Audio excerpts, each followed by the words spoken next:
개인들이 성경을 소유하는 것이 불가능할 뿐더러 개인이 성경을 해석하는 고난도 용인하지 않은 것입니다.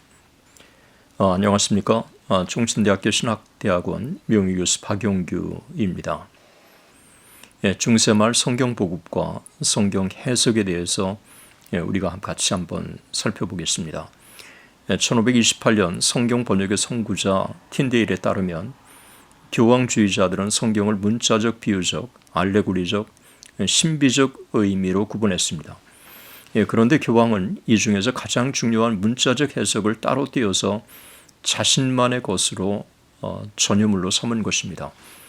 개인들이 성경을 소유하는 것이 불가능할 뿐더러 개인이 성경을 해석하는 고난도 용인하지 않은 것입니다.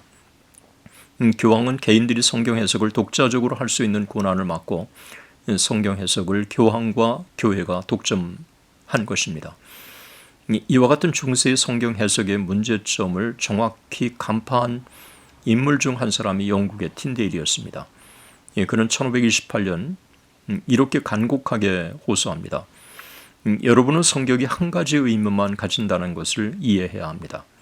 그것은 문자적 의미이며 이 의미가 모든 것의 뿌리와 토대이며 굳게 붙들기만 하면 오류를 범하거나 곁길로 빠지는 일이 없게 해주는 닷입니다. 틴데일이 앞서서 중세 문자적 성경 해석에 근거한 새로운 성경 해석의 토대를 구축한 인물은 각주 성경을 쓴 리라의 니콜라우스였습니다. 위클리프가 정교하고 세련된 성경 해석자라고 예찬했던 니콜라우스는 평생 파리대학교 교수로 봉직합니다. 그는 헬라어를 알았고 랍비에게서 히브리어를 배웠고 그리고 히브리어에 아주 능통했습니다. 그의 가장 큰 성경 해석의 기여는 성경의 문자적 의미를 강조한 점입니다. 니콜라우스의 문자적 성경 해석의 중요성은 위클리프에게 적지 않은 영향을 미친 것입니다. 위클리프는 낙본 주석을 남기진 않았지만 주기도문 십계명 주석을 통해서 문자적 의미를 발견하는 것이 건실한 성경 해석학의 유일한 목표라는 사실을 분명하게 밝혔습니다. 이어 등장한 15세기 라우렌티우스 발라, 에라스무스, 콜릿, 베젤, 베셀, 그리고 르페브로 데타플 역시 성경 해석에서 문자적 해석의 중요성을 일깨워줬습니다. 이들은 루터와 켈빈이 문자적 혹은 역사적 해석 그리고 문법적 해석을 통한 새로운 성경 해석의 장을 펼칠 수 있도록 중요한 배경을 제공한 것입니다.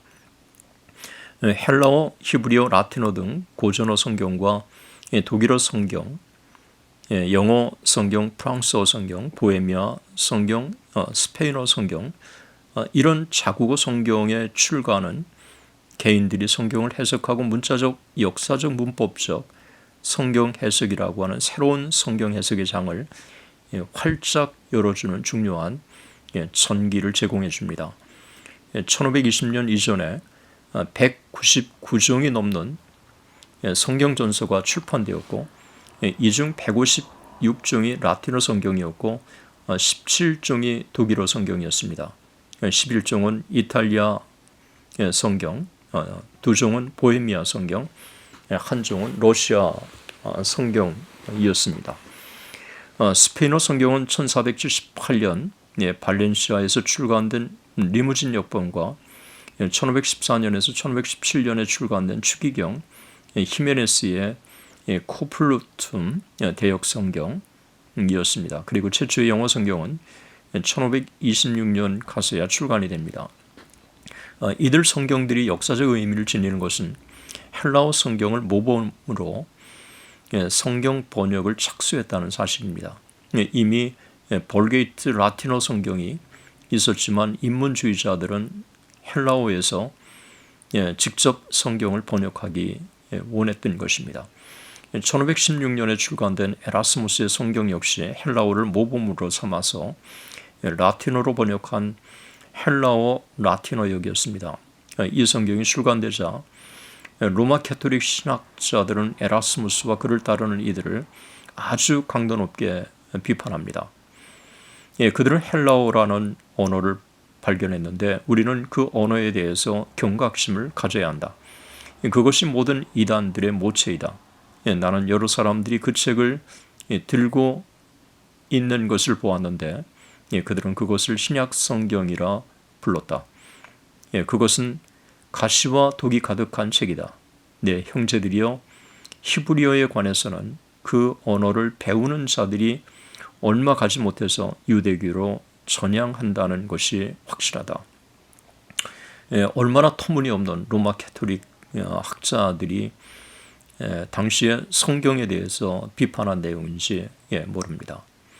로마 캐토릭은 평신도들에게 성경을 보급하는 일을 권장하지 않았습니다. 정확히 말하면 보급을 권장하지 않은 것이 아니라 성경 보급을 반대했습니다. 이노센트 3세는 단순하고 무학인 사람들은 성경을 만지거나 그 교리들을 설교하려고 해서는 안 된다고 주장합니다. 그리고 1229년 툴루스 교회 회의의 법령은 원서든 번역서든 구약과 신약 성경을 평신도들에게 보급하는 것을 엄격히 금합니다. 이 법령은 종교개혁이 발흥할 때까지 철회되거나 수정된 일이 없었습니다. 실제로 스페인에서는 페르난도와 이사벨라가 종교개혁 전야에 성경을 번역하거나 성경책을 소유하는 것에 대해 엄격한 형벌을 가합니다. 이것은 스페인에서만 현상은 아니었습니다.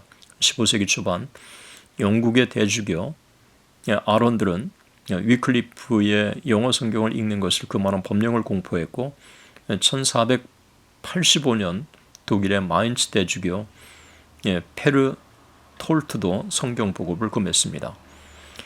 중세 로마 캐토릭 교회는 성경을 보급하지 않은 것은 물론 평신도가 성경을 읽는 것도 금했던 것입니다. 틴데일의 다음 증언대로 교황주의자들 가운데 더러는 성경을 영어로 번역하는 것이 불가능하다고 말하고 더러는 평신도들이 모국어로 된 성경을 소지하는 것이 불법이라고 말하고 더러는 성경을 모국어로 번역하는 행위 자체를 이단으로 간주하려고 한다. 그렇게 말합니다. 정확한 진단이라고 판단됩니다. 심지어 존 칼빈의 종교개혁의 심볼 제네바는 1533년 시민들이 독일어 성경이나 프랑스어 성경을 읽는 것을 금지시켰고 모든 성경을 불태워버립니다. 1535년 프랑스와 1세는 인쇄소들을 폐쇄하고 소르본 대학의 허가를 받지 않고 종교 서적을 출판할 경우 중벌에 처합니다. 이런 시대적 상황 속에서 성경이 널리 보급된 것은 하나님의 특별한 섭리였습니다.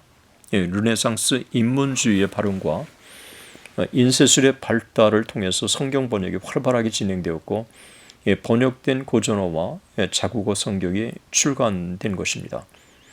종교개혁 이전의 개혁자들과 르네상스 인문주의자들은 이 일의 큰 공헌자들이었습니다. 중세 말 종교개혁 이전의 개혁자들을 대표하는 위클리프, 성경이 신조와 삶을 주관하는 권위의 원천으로서 자유롭고 널리 보급되어야 한다고 하는 입장을 취했죠. 그런 정신을 가장 잘 대변한 인물이 르네상스 인문주의자들 가운데 에라스무스였습니다. 에라스무스는 성경은 배우지 못한 사람들에게 널리 보급되어야 한다고 그렇게 믿었습니다. 그는 이렇게 말합니다. 나는 무식한 자들에게 자기 나라 언어로 번역한 성경을 읽히기를 꺼리는 자들에게 철저히 반대한다. 그들의 생각은 마치 기독교 신앙의 힘이 사람들의 무지의 근거에 있는 것 같은 인상을 준다. 왕은 자신의 의중을 깊이 묻어두는 것이 현명하지만 그리스도께서는 당신의 비밀들을 들 수 있는 대로 밝게 드러내기를 바라셨다. 나는 배우지 못한 여성이라도 복음서와 바울의 서신서들을 읽게 되기를 바란다.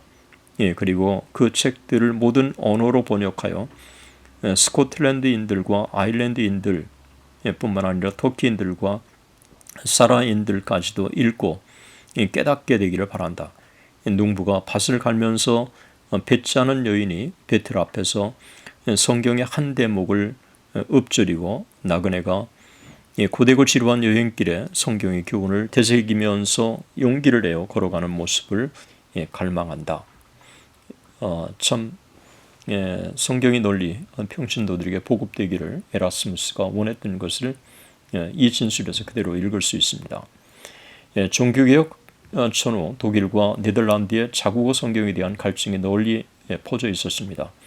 무엇보다도 1522년까지 199 중에 신약전서 번역본이 출간되었다고 하는 사실을 우리는 주목할 필요가 있습니다. 이들 성경 중에는 모국어로 번역한 성경들도 상당수가 있었습니다. 당시 출간된 이들 모국어 성경 번역본에는 성경을 읽으라는 당부가 등장합니다. 예를 들어서 1480년 발행한 독일어 성경 서문에는 이렇게 밝혔습니다. 모든 그리스도인들에게 기도와 정직한 마음으로 성경을 읽으라. 인쇄술의 등장은 성경 출간을 용이하게 만들었습니다. 중세 말엽과 종교개혁 초반 그렇게 많은 성경이 출간될 수 있었던 것은 인쇄술의 발견이 만들어낸 놀라운 열매였습니다. 필립 샤프는 순교자 전기작가 폭스를 인용해서 인쇄술의 발달이 교황과 당시 로마 캐토릭 교회에 얼마나 위협적이었는가를 이렇게 증언합니다. 교황으로서는 인쇄술을 말살하든가 아니면 자신이 다스릴 새로운 세계를 찾아 나서든가 양자택일을 할 수밖에 없다. 세계가 그대로 남아있는 한에는 인쇄술이 그를 멸할 것이기 때문이다. 교황과 모든 추기경들은 세계가 인쇄술의 빛으로 말미암아 볼 눈과 판단할 머리를 갖기 시작했다는 사실을 깨달아야 한다. 하나님께서 말씀을 전파하도록 인쇄소를 열어두셨으므로 교황은 삼중관의 권력을 다 동원해서라도 그 음성을 막을 수 없다. 방언의 은사와 성령의 유일한 역사와 마찬가지로 인쇄술에 의해서도 복음 교리는 하늘 아래 모든 민족, 모든 나라에 울려 퍼지고 있으며 하나님 한 사람에게 계시하신 것이 많은 사람들에게 전파되고 있고 한 민족에게 알려졌던 것이 모든 민족에게 알려지고 있다. 인쇄술의 발달이 얼마나 당시 사상의 혁명 그리고 종교적인 혁명으로 이어졌는가를 단적으로 보여주고 있는 것입니다.